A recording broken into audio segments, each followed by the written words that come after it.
Hello students, welcome to our channel.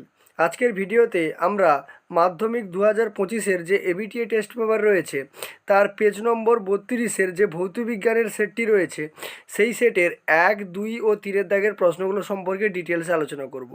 আর তোমাদেরকে একটা কথা বলে রাখি, আমাদের ক্লাসগুলো দেখতে পাবে সবগুলো আমরা পিডিএফ ফর্মে করাচ্ছি, যেখানে তোমার কোশ্চেনও রয়েছে, কোশ্চেনের সঙ্গে সঙ্গে অ্যান্সারও দেওয়া রয়েছে। তোমরা যদি সম্পূর্ণ পিডিএফ ডাউনলোড করতে চাও তাহলে সেটা আমাদের টেলিগ্রাম চ্যানেলে পেয়ে যাবে। টেলিগ্রাম চ্যানেলের লিঙ্ক কিন্তু ডিসক্রিপশান বক্সে দেওয়া আছে, সেখান থেকে তোমরা জয়েন হয়ে যেতে পারো। তো চলো দেখো, শুরু করা যাক।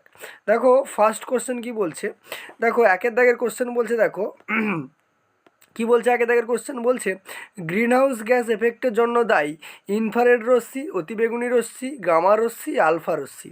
দেখো গ্রিনহাউস এফেক্টের জন্য যেটা দায়ী সেটা তোমার কি উত্তর হয়ে যাবে, সেটা সঠিক উত্তর হয়ে যাবে তোমার হচ্ছে ইনফ্রারেড রশ্মি, অর্থাৎ অপশান এ তোমার হয়ে যাবে কি সঠিক উত্তর। Option A is the right answer. ঠিক আছে, নেক্সট দেখো দুয়ের দাগের কোশ্চেন কি বলছে। দুয়ের দাগের কোশ্চেন বলছে দেখো লিটার অ্যাটমসফিয়ারে সার্বজনীন গ্যাস ধ্রুবকের মান কত হবে। চারটে অপশান এখানে দেওয়া আছে দেখতে পাচ্ছ। তাহলে লিটার অ্যাটমসফিয়ার এককে সার্বজনীন গ্যাস ধ্রুবকের মান কত হবে।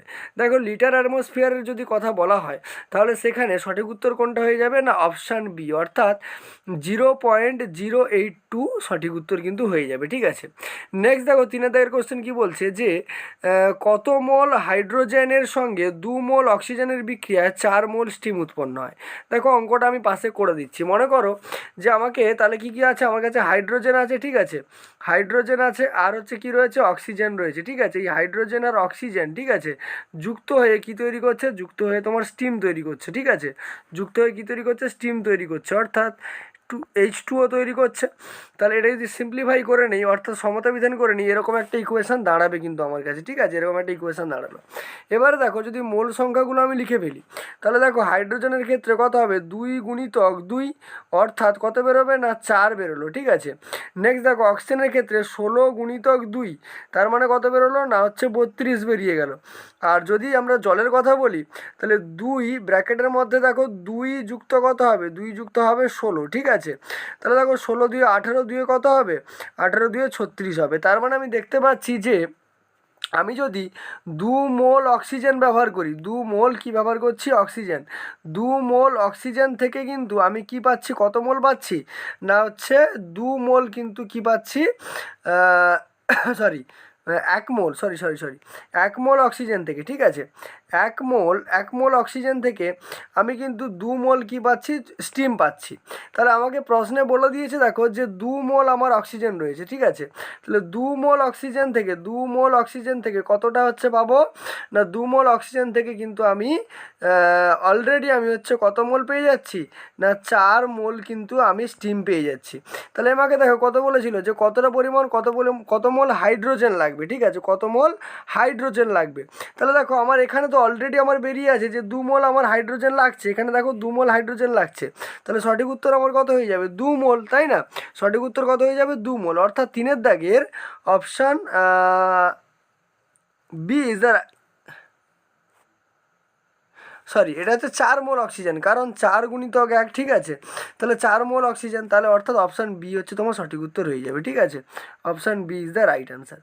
নেক্সট দেখো পরের কোশ্চেন কি বলছে। পরের কোশ্চেন বলছে দেখো যে কোনো কঠিন পদার্থের ক্ষেত্রে ক্ষেত্র প্রসারণ গুণাঙ্ক এত, ওই পদার্থের দৈর্ঘ্য প্রসারণ গুণাঙ্কের মান কত। ঠিক আছে, দেখো এটা পাশেরটা ক্লিয়ার করে দিচ্ছি। ঠিক আছে, দেখো ক্ষেত্র প্রসারণ গুণাঙ্ক জিজ্ঞেস করছে না আমাকে, তাহলে দেখো আমাকে যদি ক্ষেত্র প্রসারণ গুণাঙ্ক জিজ্ঞেস করে তাহলে আমাকে অবশ্যই সেখান থেকে যদি দৈর্ঘ্য প্রসারণ গুণাঙ্ক বের করতে হয় তাহলে আমাদেরকে ক্ষেত্র প্রসারণ গুণাঙ্ক আর দৈর্ঘ্য প্রসারণ গুণাঙ্কের মধ্যে সম্পর্কটা কিন্তু জানতে হবে। ঠিক আছে, তো দেখো ক্ষেত্র প্রসারণ গুণাঙ্ক আর দৈর্ঘ্য প্রসারণ গুণাঙ্কের মধ্যে সম্পর্ক কি হয় না, আলফা যদি ক্ষেত্র প্রসারণ গুণাঙ্ক হয় তাহলে আলফা সমান সমান কি হয় না বিটা বাই 2 হয়। আলফা সমান সমান কি হয়, বিটা বাই 2 হয়।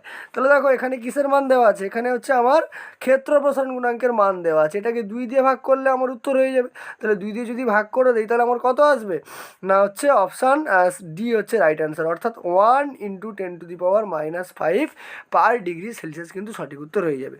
চলে আসছি দেখো 5 দাগের কোশ্চেনে। 5 দাগের কোশ্চেন বলছে দেখো সমান্তরাল কাঁচ ফলকের মধ্য দিয়ে আলোক রশ্মির প্রতিসরণ হলে মোট চ্যুতি কত হয়। দেখো মনে করো এরকমভাবে সমান্তরাল আলোক পাত আছে। ঠিক আছে, মানে কাঁচের পাত আছে। তাহলে দেখো আলোক রশ্মি এখান থেকে পড়লো, সরি 1 মিনিট এখানে দাঁড়াও, এই হচ্ছে সমান্তরাল পাত রয়েছে।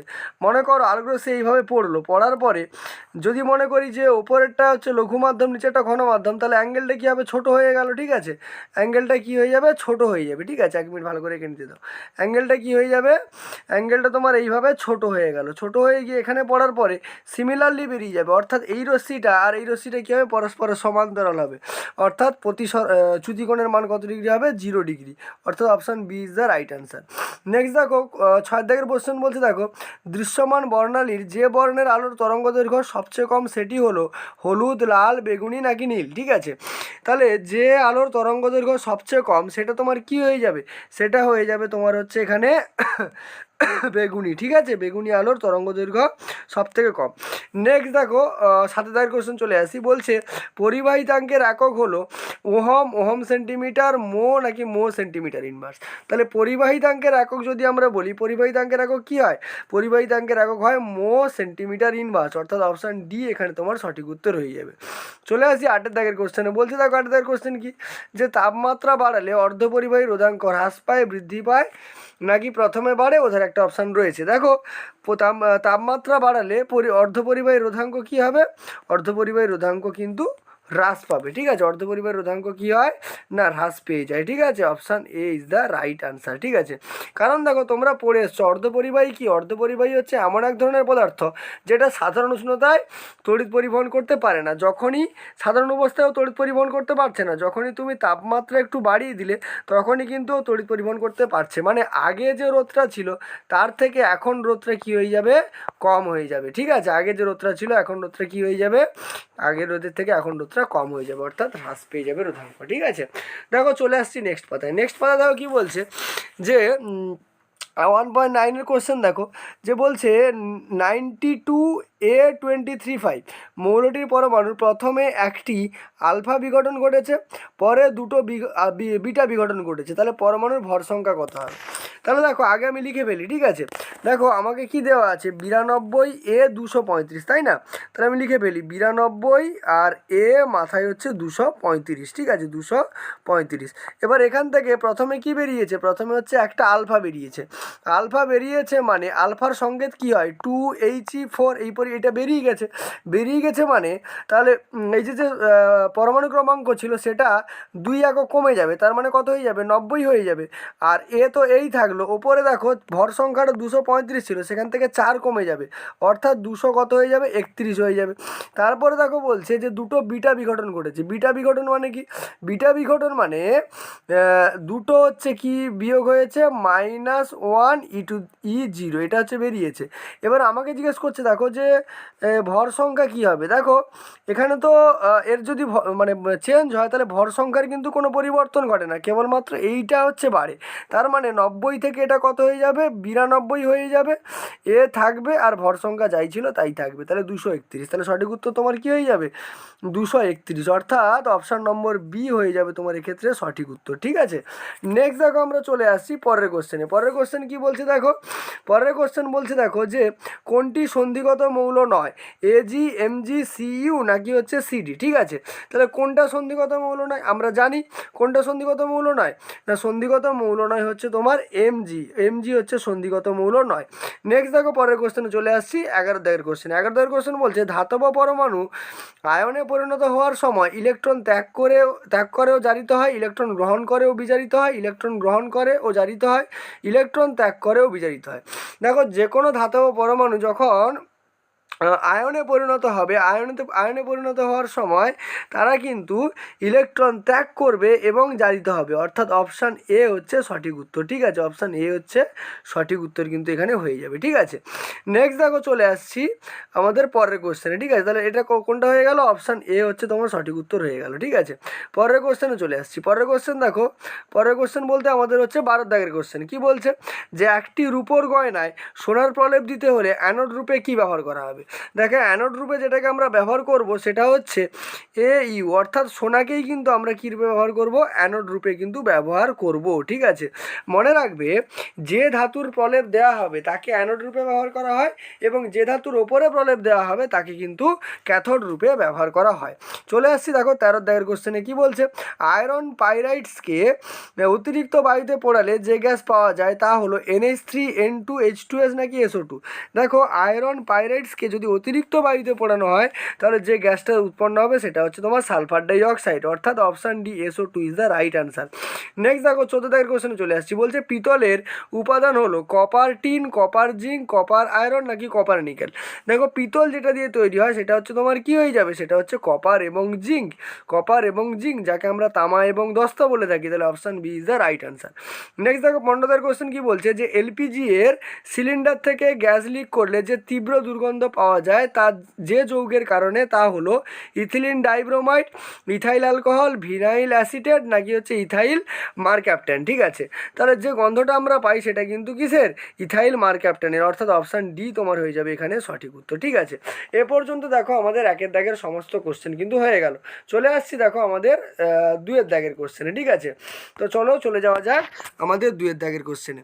দেখো 2 দাগের কোশ্চেন বিভাগ খ। এইবারে দেখো তোমরা বুঝতে পারছো যে আমরা কেন বলছিলাম যে এখানে তোমরা হচ্ছে একদম আমাদের পিডিএফ আকারে উত্তর পেয়ে যাবে। দেখো ফার্স্ট কোশ্চেন বলছে বায়ুমণ্ডলের কোন স্তরে ভ্যান অ্যালেন বিকিরণ হয়। তো বায়ুমণ্ডলের কোন স্তরে ভ্যান অ্যালেন বিকিরণ হয় না, ম্যাগনেটোস্ফিয়ারে কিন্তু ভ্যান অ্যালেন বিকিরণ হয়। এ সম্পর্কে দেখে নাও কেন, মানে ভ্যান অ্যালেন বিকিরণটা কি। দেখো প্রায় বায়ুশূন্য স্থানে হাইড্রোজেন ও হিলিয়াম গ্যাসের ইলেকট্রন ও প্রোটন আয়নগুলির বলয় আকারে অবস্থান করে। এর আবিষ্কর্তা জেমস ভ্যান অ্যালেন, তাই এর নাম হচ্ছে ভ্যান অ্যালেন বিকিরণ বলয়। তাহলে কোথায় হয় না, ম্যাগনেটোস্ফিয়ারে কিন্তু হয়। ঠিক আছে, নেক্সট দেখো কোন ব্যাকটেরিয়া, দেখো নেক্সট দেখো কি বলছে, যে কোন ব্যাকটেরিয়া দ্বারা প্রাণী ও উদ্ভিদের বর্জ্য পদার্থের বিয়োজন পদ্ধতির সাহায্যে বায়োগ্যাস উৎপন্ন করা হয়। তাহলে কোন ব্যাকটেরিয়া হয়ে যাবে, সেটা একটাই ব্যাকটেরিয়া আছে, সেটা হচ্ছে মিথোজেনিক ব্যাকটেরিয়া। ঠিক আছে, মিথোজেনিক কি ব্যাকটেরিয়া।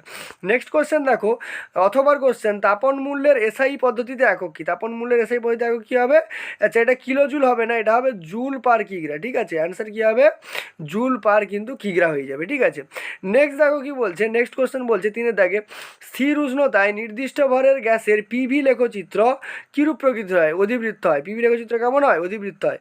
ছবিটা কেমন ছিল একটু মনে করাই, এইরকম একটা চিত্র ছিল, অধিবৃত্ত হতো। ঠিক আছে, চলে আসছি দেখো নেক্সট কোশ্চেনে। 4 দাগের কোশ্চেন কি বলছে দেখো, 4 দাগের কোশ্চেন বলছে দেখো 1 মিনিট, 4 দাগের কোশ্চেন বলছে দেখো কি বলছে, 4 দাগের কোশ্চেন বলছে যে 4 দাগের কোশ্চেন বলছে দেখো যে এসটিপিতে, ঠিক আছে, এসটিপিতে 22.4 লিটার আয়তনের CO2 গ্যাসের অণুর সংখ্যা কত। দেখো এসটিপিতে বলছেই মানে কি, অ্যাভোগাড্রো সংখ্যক অণু থাকবে, তার মানে 6.022 × 10⁻23 সংখ্যক অণু থাকবে। নেক্সট কোশ্চেন দেখো কি বলছে, নেক্সট কোশ্চেন বলছে কোনো তরলের প্রকৃত প্রসারণ গুণাঙ্ক এবং আপাত প্রসারণ গুণাঙ্কের মধ্যে কোনটি তার নিজস্ব ধর্ম। দেখো কোনটা নিজস্ব ধর্ম হবে, অবশ্যই তার প্রকৃত প্রসারণ গুণাঙ্কটাই তার নিজস্ব ধর্ম হবে। কোনটা হবে, প্রকৃত প্রসারণ গুণাঙ্কই তার নিজস্ব ধর্ম হবে। কেন বলো তো, কারণ হচ্ছে যে এই আপাত প্রসারণ গুণাঙ্কের মধ্যে কিন্তু পাত্রের প্রসারণটাও রয়েছে, কিন্তু প্রকৃত প্রসারণ গুণাঙ্কের মধ্যে কেবলমাত্র তরলের নিজস্ব প্রসারণটাই কিন্তু রয়েছে। ঠিক আছে, এখানে ব্যাখ্যা করে দেওয়া আছে। নেক্সট কোশ্চেন দেখো কি বলছে, নেক্সট কোশ্চেন বলছে লোহা ও পিতলের তৈরি দ্বিধাতব পাতকে বরফের মধ্যে রাখলে কোন ধাতুটি ভিতরের দিকে বেঁকে যাবে। তো কোনটা বেঁকে যাবে, পিতলটা বেঁকে যাবে। কোনটা বেঁকে যাবে, পিতলটা বেঁকে যাবে। কেন বলো তো, দেখো মনে করো যে এইভাবে তুমি ওপরে কি রাখলে, ওপরে লোহা রাখলে, আর এদিকটা কি রাখলে, পিতল রাখলে। ঠিক আছে, আমরা জানি যে লোহার থেকে পিতল কিন্তু আয়তনে বেশি বৃদ্ধি পায়। তাহলে যখন বরফের মধ্যে ঢোকাবো, যখন সংকুচিত হবে, সে আয়তনে বেশি হচ্ছে কী হবে, সংকুচিত হবে, তার ফলে পিতলটা কিন্তু বাইরের দিকে থাকবে। ঠিক আছে, নেক্সট কোশ্চেন দেখো কি বলছে, যে আমাদের পরের কোশ্চেনে আমরা চলে আসি। পরের কোশ্চেন যেটা রয়েছে সেটা দেখো 6 দাগের কোশ্চেনে, চোখের দীর্ঘ দৃষ্টিজনিত ত্রুটি দূর করতে কী ধরনের চশমা ব্যবহার করা প্রয়োজন। তো কোন ধরনের চশমা না, উত্তল লেন্সযুক্ত চশমা তোমাদেরকে বা আমাদেরকে কী করতে হবে, ব্যবহার করতে হবে। ঠিক আছে, চলে আসি দেখো নেক্সট কোশ্চেন। নেক্সট কোশ্চেন বলছে ক্ষুদ্র উন্মেষযুক্ত দর্পণে উপাক্ষীয় রশ্মির আপাতনের ক্ষেত্রে ফোকাস দূরত্ব ও বক্রতা ব্যাসার্ধের মধ্যে সম্পর্ক কী হবে। আমরা জানি ফোকাস দৈর্ঘ্যটা সবসময় বক্রতা ব্যাসার্ধের কী হয়, অর্ধেক হয়, অর্থাৎ F = কত হয়, F = R/2 2 হয়, বা এটাকে এভাবে লেখা যায় R=2F কিন্তু লেখা যায়। ঠিক আছে, এই সম্পর্কটা আমরা জানি। নেক্সট দেখো, নেক্সট পেজে চলে আসছি। দেখো 8 দাগের কোশ্চেন বলছে বিওটি এককের সংজ্ঞা লেখো। বিওটি এককের সংজ্ঞা, বিওটি এককের সংজ্ঞা কি না, কোনো 1 কিলোওয়াট ক্ষমতা সম্পন্ন কোনো যন্ত্র 1 ঘন্টা ধরে সক্রিয় থাকলে যে পরিমাণ তড়িৎ শক্তি ব্যয় হয় তাকে 1 কিলোওয়াট ঘন্টা বা 1 বিওটি বলা হয়। বিওটির ফুল ফর্মটা মনে রাখবে, বোর্ড অফ ট্রেড ইউনিটস। ঠিক আছে, নেক্সট দেখো অথবার কোশ্চেন কি বলছে। অথবার কোশ্চেন বলছে দেখো এসআই এককে আধানের এককের নাম কি। এসআই পদ্ধতিতে আধানের এককের নাম কি হয়, কুলম্ব হয়। সিজিএস পদ্ধতিতে বলে রাখি, সিজিএস পদ্ধতিতে কি হয়, সিজিএস পদ্ধতিতে কিন্তু স্ট্যাট কুলম্ব হয়। কি হয়, স্ট্যাট কুলম্ব হয়। নেক্সট দেখো 9 দাগের কোশ্চেন কি বলছে যে বর্তমানে আন্তর্জাতিক পদ্ধতি অনুযায়ী আর্তারের বর্ণ কি হয়। দেখো আর্তারের যেটা বর্ণ করা হয় সেটা হচ্ছে সবুজ আর হলুদ। এর সঙ্গে মনে রাখবে লাইভ তারের বর্ণ বাদামি হয়, নিউট্রালের বর্ণ কিন্তু নীল রঙের করা হয়ে থাকে। ঠিক আছে, চলে আসি দেখো নেক্সট কোশ্চেন। নেক্সট কোশ্চেন বলছে 10 দাগের কোশ্চেন, কোন ধরনের নিউক্লিয় বিক্রিয়া সূর্যের শক্তির উৎস। তাহলে সূর্যের শক্তির উৎস হচ্ছে নিউক্লিয় সংযোজন বিক্রিয়া, নিউক্লিয় সংযোজন বিক্রিয়া। নেক্সট কোশ্চেন দেখো কোনো পুরাতাত্ত্বিক বস্তুর বয়স নির্ধারণ করতে কোন তেজস্ক্রিয় মৌল ব্যবহার করা হয়। কোন তেজস্ক্রিয় মৌল, আমরা সবাই জানি রেডিও কার্বন বা 14C যে কার্বনের আইসোটোপটা আছে সেটা কিন্তু ব্যবহার করা হয়। নেক্সট দেখো 11 দাগের কোশ্চেন বলছে দেখো যে অতি দীর্ঘ পর্যায়ের, ঠিক আছে, অতি দীর্ঘ পর্যায়ের মৌলের সংখ্যা কয়টি। অতি দীর্ঘ পর্যায়ের মৌলের সংখ্যা কটা হয়, 32টা হয়, 32টা হয়। সিজিয়াম থেকে রেডন পর্যন্ত মোট 32টা মৌল থাকে। নেক্সট কোশ্চেন দেখো পরীক্ষাগারে কৃত্রিমভাবে তৈরি একটি মৌলের নাম লেখো। পরীক্ষাগারে কৃত্রিমভাবে তৈরি মৌল কোনগুলো, নেপচুনিয়াম, তারপরে প্লুটোনিয়াম, এই সমস্ত কিন্তু পরীক্ষাগারে কৃত্রিমভাবে তৈরি মৌল। ঠিক আছে, নেক্সট পেজে দেখো চলে আসছি 13 দাগের কোশ্চেনে কি বলছে, জলে দ্রবীভূত হয় এমন একটি সমযোজী যৌগের উদাহরণ দাও। জলে দ্রবীভূত হয় কোনগুলো না, হচ্ছে মিথেন কিন্তু জলে দ্রবীভূত হয়। ঠিক আছে, নেক্সট কোশ্চেন দেখো তড়িৎ বিশ্লেষণের সময় কোন শক্তি রাসায়নিক বিক্রিয়া ঘটানোর জন্য দায়ী। তো কোন শক্তি রাসায়নিক বিক্রিয়া ঘটানোর জন্য দায়ী, সেটা হচ্ছে আমাদের তড়িৎ শক্তি। ঠিক আছে, নেক্সট কোশ্চেন দেখো কি বলছে যে জলের তড়িৎ বিশ্লেষণে ক্যাথোডে উৎপন্ন হয় কোন গ্যাস যার মধ্যে জ্বলন্ত পাটকাঠি ধরলে কাঠি নিভে গিয়ে গ্যাসটি নীল শিখায় জ্বলে।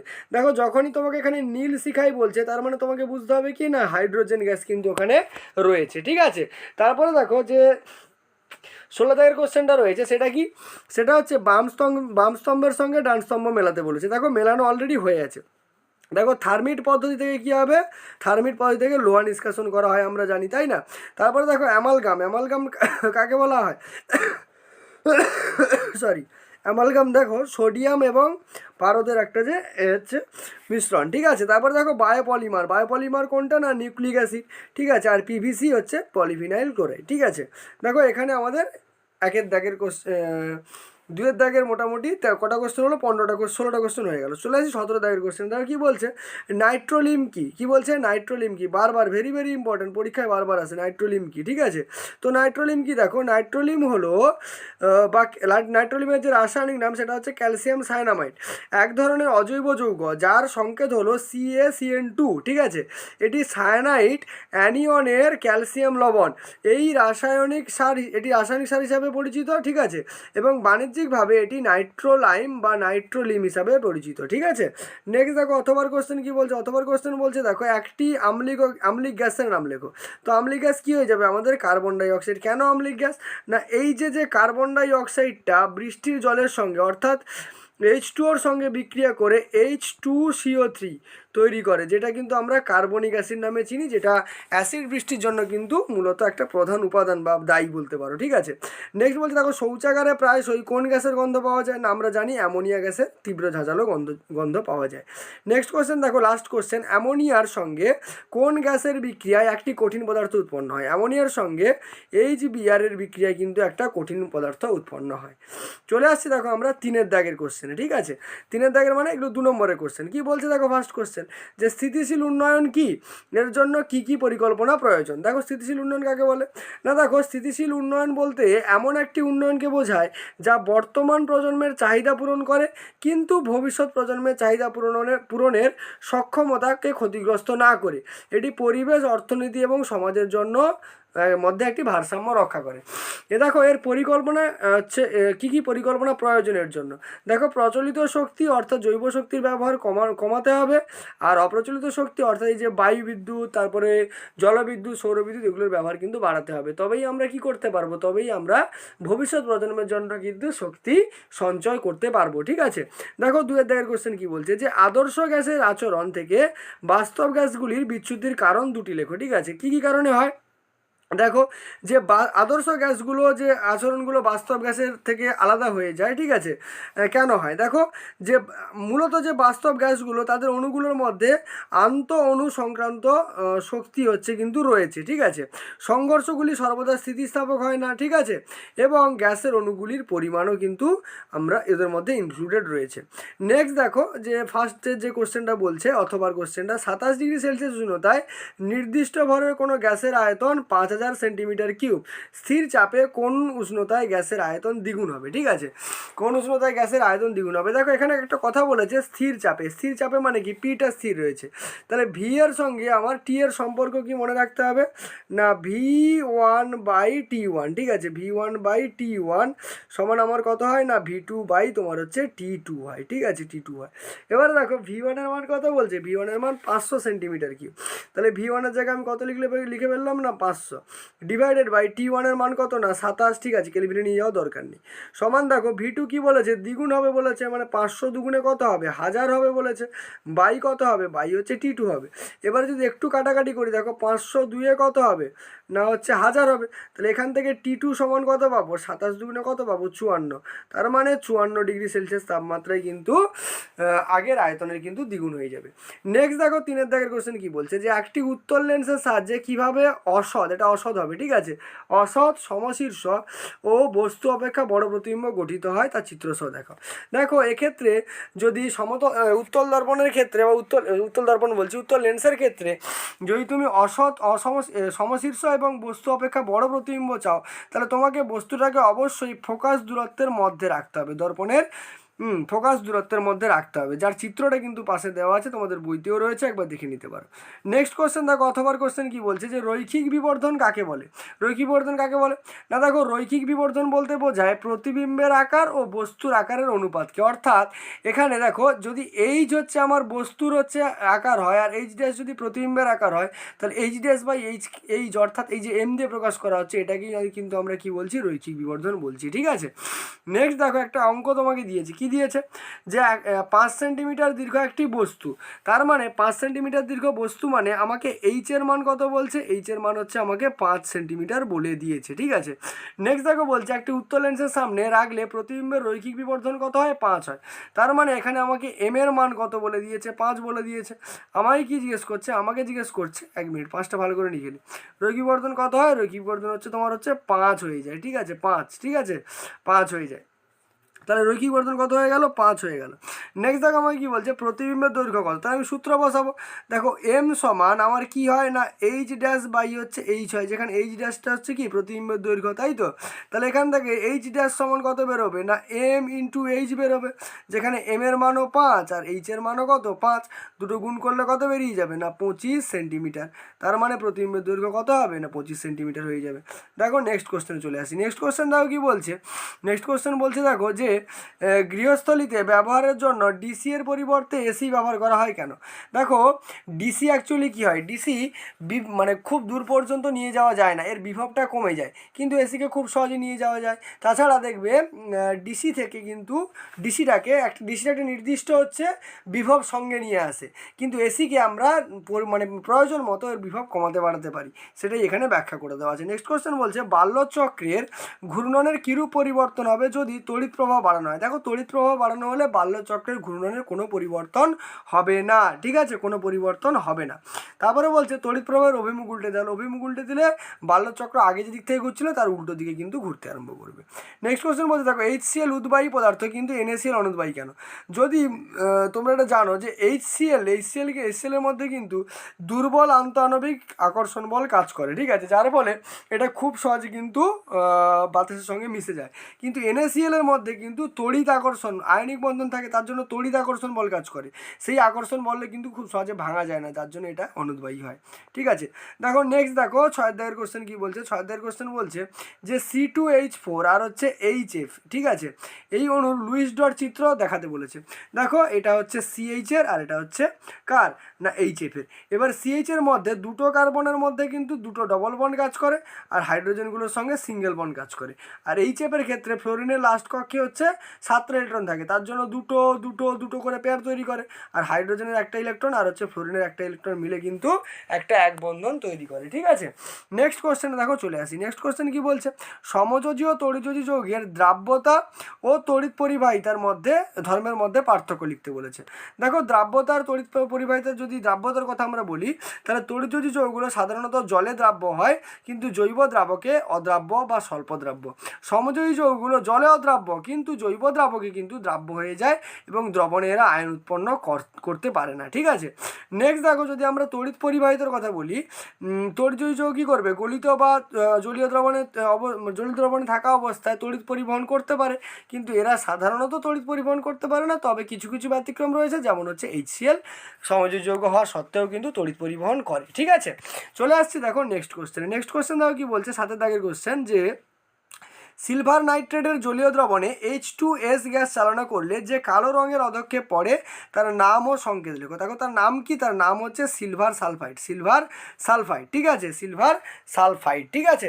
সংকেতটা কী হয়, সংকেতটা এখানে লেখে নেই, সংকেতটা বলে দেই Ag2S, Ag2S, ঠিক আছে, Ag কী হয় 2S, ঠিক আছে, এটা হচ্ছে ওর সংকেত, ঠিক আছে। নেক্সট দেখো 8 দাগের কোশ্চেন কি বলছে, 8 দাগের কোশ্চেন বলছে দেখো শত বিজারণ পদ্ধতি কাকে বলে, ঠিক আছে। 8 দাগের কোশ্চেন কি বলছে, যে শত বিজারণ পদ্ধতি কাকে বলে। দেখো তোমাদের বইতেও রয়েছে, এখানে ডিটেলস আমি বলে দিয়েছি, একবার বলে দিই শোনো। এই দেখো ধাতুর সালফাইড আকরিক সমূহ, ঠিক আছে, যেমন হচ্ছে দেখো Cu2S PbSকে প্রথমে নিয়ন্ত্রিত বায়ু প্রবাহে তাপজারিত করে আংশিকভাবে ধাতব অক্সাইডে পরিণত করা হয়। তাপজারণের সময় অনেক ক্ষেত্রে সালফাইড আকরিকটি ধাতব অক্সাইড ও ধাতব সালফেটে পরিণত হয়। এক্ষেত্রে অবশিষ্ট ধাতব সালফাইড, ধাতব অক্সাইড এবং ধাতব সালফেটের একটি মিশ্রণ উৎপন্ন হয়। মিশ্রণটির মধ্যে কোনো বিজারক দ্রব্য, এইখান থেকে ভেরি ভেরি ইম্পর্টেন্ট, এইখান থেকে মিশ্রণটির মধ্যে কোনো বিজারক দ্রব্য যোগ না করে উচ্চ উষ্ণতায় বিগলিত করলে ধাতব অক্সাইড ও ধাতব সালফেট অপরিবর্তিত সালফাইডের সঙ্গে বিক্রিয়া করে ধাতু উৎপন্ন করে। কোনো বিজারক দ্রব্য ছাড়াই অপরিবর্তিত সালফাইড আকরিক নিজেই বিজারকের কাজ করে বলে একে শতবিজারণ পদ্ধতি বলে। উদাহরণ দেখো কপার গ্লান্স থেকে কপার নিষ্কাশন। নেক্সট কোয়েশ্চেন দেখো কি বলছে, যে সোডিয়াম, ক্যালসিয়াম এবং ম্যাগনেসিয়াম প্রভৃতি ধাতুগুলি কার্বন বিজারণ পদ্ধতিতে নিষ্কাশন করা যায় না কেন। তো যায় না কেন, দেখো সোডিয়াম, ক্যালসিয়াম এবং ম্যাগনেসিয়াম এই ধাতুগুলো কার্বন বিজারণ পদ্ধতি নিষ্কাশন করা যায় না, কারণ হচ্ছে এই ধাতুগুলো কার্বন অপেক্ষা বেশি সক্রিয় এবং এই ধাতুগুলো কার্বনের চেয়ে অক্সিজেনের সাথে বেশি বিক্রিয়া করতে পারে, ঠিক আছে, তার জন্য এগুলোকে করা যায় না, ঠিক আছে। লাস্ট কোশ্চেন একদম চলে এসেছি, দেখো কি বলছে, কার্যকরী গ্রুপ গঠিত সমবায়ব দুটি যৌগের নাম লেখো। তাহলে আগে জানি কার্যকরী গ্রুপটা কাকে বলে। দেখো বলছে একই আণবিক সংকেত বিশিষ্ট একাধিক যৌগ বিভিন্ন কার্যকরী মূলকের উপস্থিতির জন্য যে সমবায়তা সৃষ্টি করে তাকে কার্যকরী মূলক গঠিত সমবায়তা বলে। যেমন দেখো কি বলছে, কার্বন, হাইড্রোজেন এবং অক্সিজেনের দ্বারা সমযোজী বন্ধনে উৎপন্ন C2H6O, যা ওই পরমাণু ত্রয়ের দ্বারা একটি যৌগের আণবিক সংকেত, ওই যৌগটি আবার বিভিন্নভাবে বিন্যস্ত হয়ে দুটি যৌগ তৈরি করে। প্রথমটি দেখো C2H5OH হতে পারে, যেখানে কার্যকরী মূলক হচ্ছে OH বা হাইড্রোক্সিল। দ্বিতীয়টি দেখো CH3OCH3, যেখানে কার্যকরী মূলক হচ্ছে কিটোন, ঠিক আছে। এই দুটি যৌগ উপাদান হিসাবে CH এবং O এর ওজনের অনুপাত একই, কিন্তু এরা ভিন্ন প্রকৃতির যৌগ। হ্যাঁ, এগুলোকেই আমরা কি বলছি, যে হচ্ছে কার্যকরী গ্রুপ গঠিত সমবায়ব, ঠিক আছে, যেখানে উদাহরণটা এখানে পেয়ে গেলে। তাহলে এখানে একটা কথা বলে রাখি, আবার বলে দিচ্ছি, এর PDF যদি তোমরা পেতে চাও, এই যে ক্লাসটা হলো এর PDF যদি তোমরা পেতে চাও, আমাদের PDF কিন্তু অ্যাভেলেবেল রয়েছে। কোথায় রয়েছে? টেলিগ্রাম চ্যানেলে রয়েছে। টেলিগ্রাম চ্যানেলের লিঙ্ক ডেসক্রিপশন বক্সে দেওয়া আছে, সেখান থেকে তোমরা জয়েন হয়ে যেতে পারো। এছাড়াও বলি, এই ভৌতবিজ্ঞান ছাড়াও আমাদের চ্যানেলে অলরেডি দেখো আমরা ম্যাথের ভিডিও আপলোড করেছি, এই ABTS সলিউশন, সেখান থেকেও তোমরা কিন্তু ক্লাসটা দেখে নিতে পারো। দেখা হবে পরের ভিডিওতে, চলো টাটা।